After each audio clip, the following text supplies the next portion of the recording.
Bonjour. L'expression « faire une queue de poisson » vous est certainement familière. Le plus souvent, elle est employée lorsqu'une voiture se rabat subitement devant vous après vous avoir dépassé. C'est dangereux et impoli. Vous me direz, la politesse aujourd'hui n'a plus grand poids. Faire une queue de poisson est inélégant et est souvent la boule de neige qui va déclencher une avalanche de violence. Une queue de poisson est toujours faite au détriment de quelqu'un.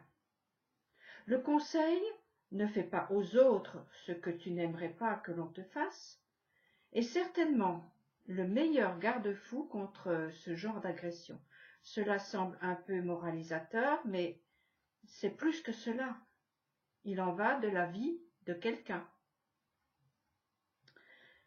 Les queues de poisson les plus ravageuses sont rarement relayées par les médias. Ce sont celles qui volent le travail de l'autre, donc le salaire qui lui est dû. Il ne s'agit pas seulement d'argent.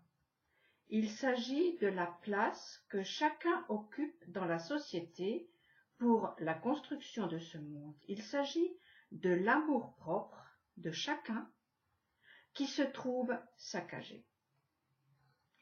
Nier, ignorer, voire s'accaparer du temps, de l'énergie d'un autre, c'est aussi voler. Prétendre avoir fait un travail alors que c'est celui d'un autre est un vol. Et cela peut tuer, comme la queue de poisson sur la route. Tuer en humiliant, en méprisant, c'est dénier une existence propre à un autre que soi. C'est lui signifier son insignifiance.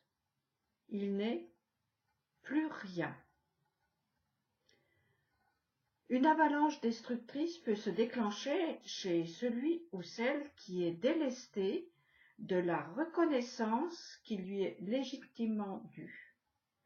Même si cette reconnaissance se résume à une place, une visibilité, un endroit où poser ses pieds. Il y a une deuxième facette à l'usurpation de la place d'un autre, c'est le mensonge. Celui ou celle qui vole la place d'un autre incarne un mensonge. Il est comme un valet déguisé, assis sur le trône du roi. L'usurpateur est visible, c'est lui qui tient la place. Ce qui apparaît comme vrai est en fait un mensonge, en chair et en os. La place est prise, le vrai est déplacé. La vérité peut-elle retrouver sa place? Le mensonge peut-il être déraciné? Peut-on espérer qu'un jour, chacun aura trouvé son lieu? Où es-tu? Est la première question posée à Adam après avoir fait le mauvais choix, qui est d'écouter un mensonge. Évidemment que Dieu savait où était Adam. L'important était que Adam se pose la question. Où suis-je? Suis-je à la place qui me revient, la vraie? La juste place et la vérité sont deux partenaires indissociables. Certes, l'une et l'autre sont inaccessibles, mais en chemin, on les rencontre, furtivement, l'essentiel étant de déloger le mensonge à tous les croisements. Où? C'est une question qui est aussi importante que quoi ou qui. Où est ma place? Où est la vérité? Comme je l'ai dit, en trouvant l'une, on trouve l'autre. L'expérience d'Adam est révélatrice à ce sujet. La deuxième question importante est « Qui t'a dit » tu as écouté un mensonge. Le mensonge a pris ta place. Tu es déplacé. Ceci sera encore accentué par l'expulsion du jardin. Dans le psaume 85, je cite, « L'amour et la fidélité se donnent la main. La justice et la paix s'embrassent. La fidélité va germer du sein de la terre et la justice briller du haut des cieux. » En regardant autour de soi, c'est difficile à croire. Mais voilà, c'est là le plan du Créateur. Amour, fidélité, justice et paix. Chacun à sa place, l'un à côté de l'autre, pas à la place de l'autre. Lors de la création de l'Adam, les anges, à qui le Créateur a demandé la vie, n'étaient pas très convaincus des capacités de cet être voulu libre à pratiquer les vertus telles que la bonté, la charité, la justice. Mais là où ils se sont nettement opposés, c'est au niveau de la vérité. Ils étaient certains que l'Adam ne pourrait pas vivre la vérité, et d'ailleurs ils ne se sont pas trompés. La vérité a alors été jetée sur la terre, qui est le monde le plus voilé de tous les mondes. Nous habitons un monde où tout est caché, un monde où seul l'apparent est saisissable par nos sens. La vérité dont il est dit qu'elle germera de la terre se trouve donc enfouie dans ce qui nous entoure, et notre défi est de la chercher, l'arroser, la dégager des mensonges qui s'appellent livrés. Tout cela l'étouffe. En un mot, la vérité a besoin d'un cultivateur. Ce cultivateur, façonné au soir du 6e jour, contre l'avis des anges, s'appellera Adam. Dans son nom est écrit sa mission et son potentiel. Aujourd'hui encore, on est loin du compte. Où es-tu, ô homme? Qui t'a dit? Chacun d'entre nous, avec sa peur d'être chassé, dit à la vérité. Reste où tu es. Sous-entendu, c'est pas moi, c'est l'autre. Adam, après avoir outrepassé son devoir, a sacrifié la vérité en répondant à côté de la question.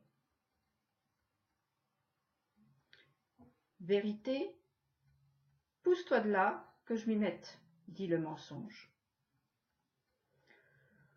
On vole, on ment, on tue pour une question de place, et la vérité ne peut germer et croître.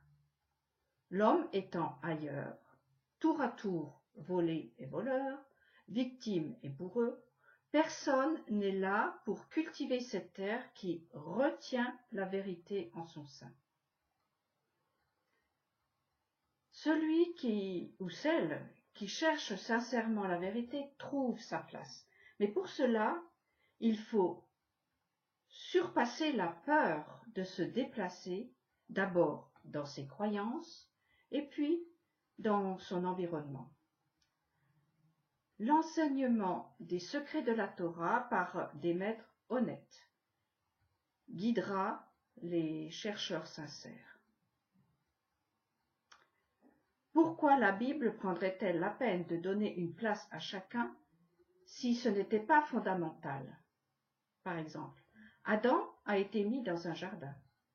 À Israël a été donnée une terre et Jérusalem est le lieu de la révélation de la vérité.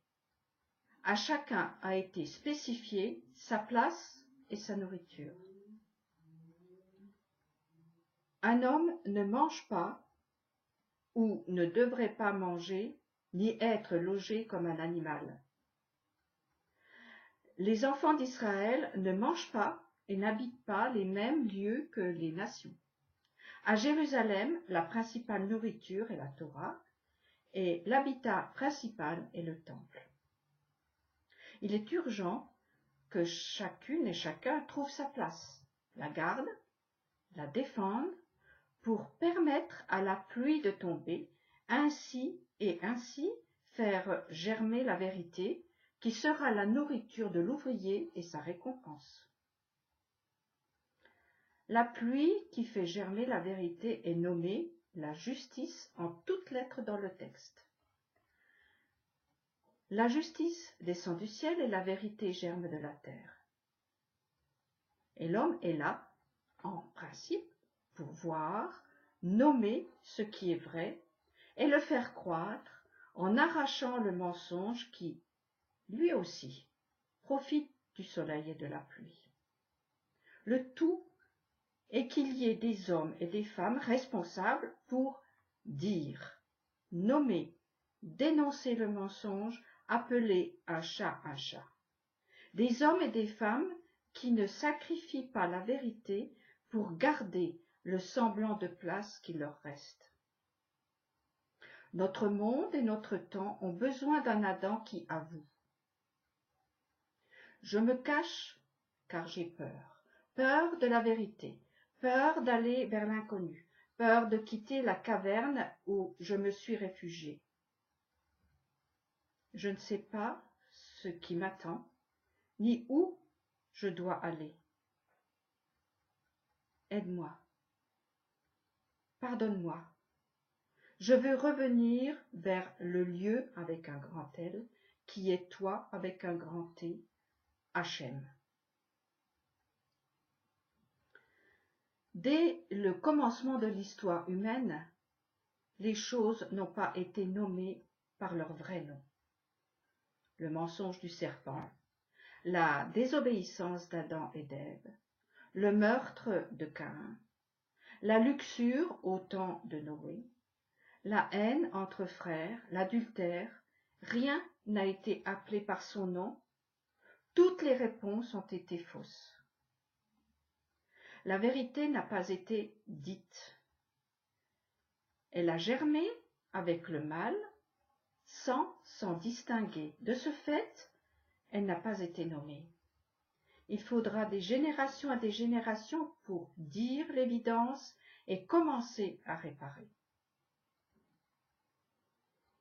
Un jour, l'ivraie qui se fait passer pour du blé, le mal qui se fait passer pour le bien, se révéleront, se distingueront, et chacun pourra être nommé par son véritable nom et ainsi être remis à la place qui lui revient, selon la justice.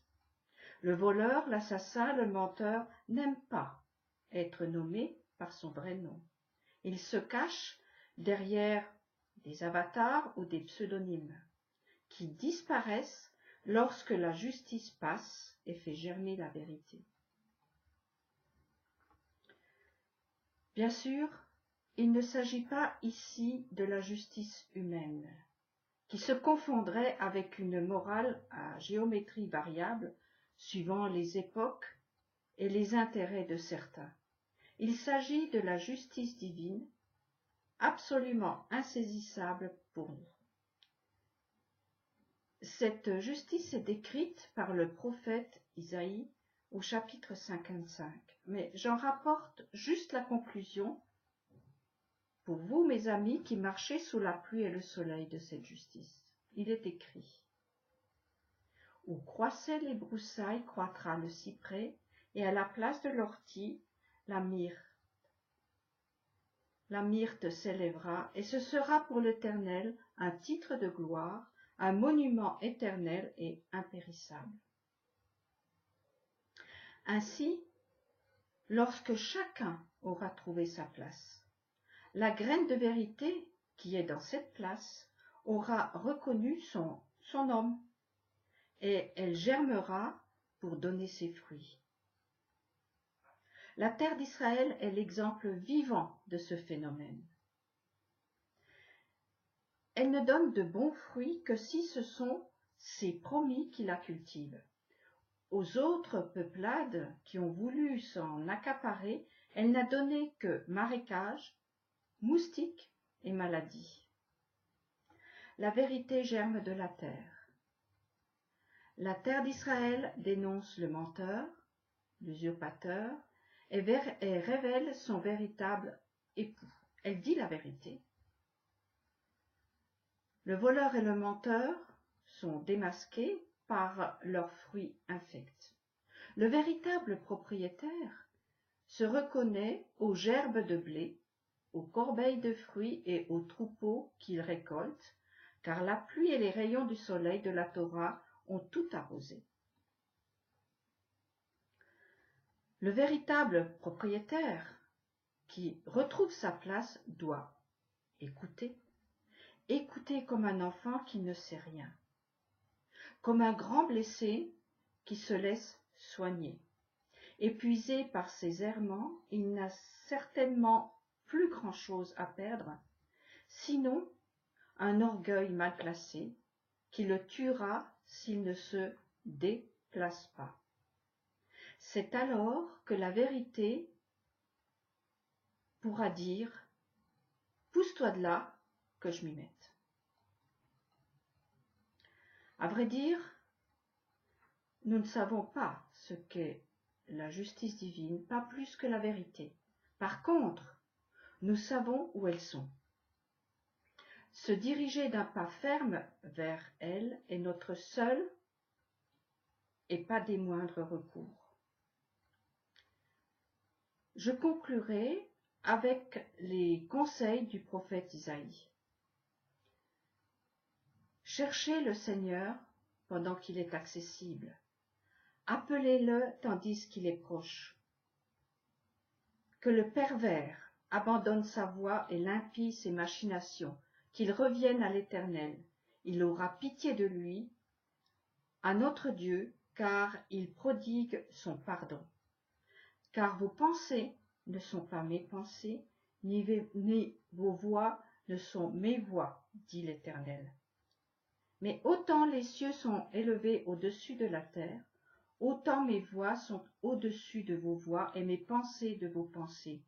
Oui, comme la neige et la pluie, une fois descendues du ciel, n'y retourneront pas sans avant d'avoir humecté la terre, de l'avoir fécondée et fait produire, d'avoir assuré la semence au semeur et le pain au consommateur. Telle est ma parole.